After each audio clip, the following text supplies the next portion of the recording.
নমস্কার বন্ধুরা, আমি তনুশ্রী। ওয়েলকাম টু তনুশ্রী রান্নাঘর। আজ আমি আপনাদের কাছে রেস্টুরেন্ট স্টাইলে চিলি পনির বা পনির চিলি রেসিপি নিয়ে এসেছি। বেশি কথা না বাড়িয়ে চলুন রেসিপিটা দেখে নেওয়া যাক। প্রথমে একটা বলে আমি 2 চামচ মতো ময়দা আর 1 চামচ মতো কর্নফ্লাওয়ার নিয়েছি। এরপর স্বাদ অনুযায়ী লবণ দিয়ে দিলাম, সামান্য পরিমাণে শেজওয়ান সস আর গোলমরিচ গুঁড়ো দিয়ে দিচ্ছি, হাফ টিস্পুন মতো কাশ্মীরি লঙ্কার গুঁড়ো। এরপর সামান্য জল দিয়ে ভালো করে মিশিয়ে একটা ব্যাটার করে নেব। দেখুন ঠিক এরকম আমি ব্যাটারটা করেছি। এরপর এই ব্যাটারের মধ্যে আমি পনিরগুলো দিয়ে দিচ্ছি। পনিরটা আমার 200 গ্রাম মতো আছে। ভালো করে ব্যাটারটার সাথে পনিরটা মিশিয়ে নিতে হবে। দেখুন ঠিক এরকমভাবে মিশিয়ে নিয়েছি। এরপর 10 মিনিট আমি রেখে দেব ঢাকা দিয়ে। 10 মিনিট পর পনিরগুলো ভেজে নেব।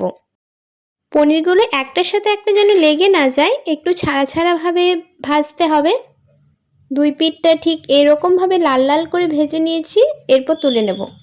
একই রকমভাবে আমি বাকি পনিরগুলো ভেজে নিয়েছি।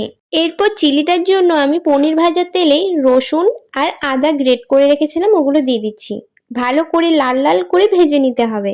দেখুন ঠিক এরকমভাবে লাল লাল করে ভেজে নিয়েছি। ওপর থেকে দিয়ে দিলাম গ্রেট করে রাখা গাজর।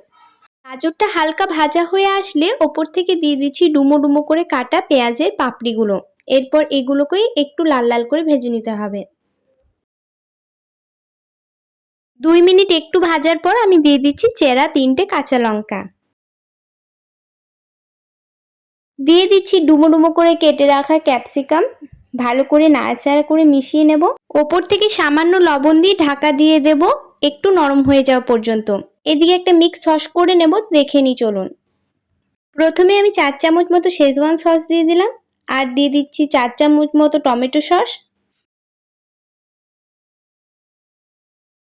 এরপর 2 চামচ মতো গ্রিন চিলি সস দিয়ে দিলাম।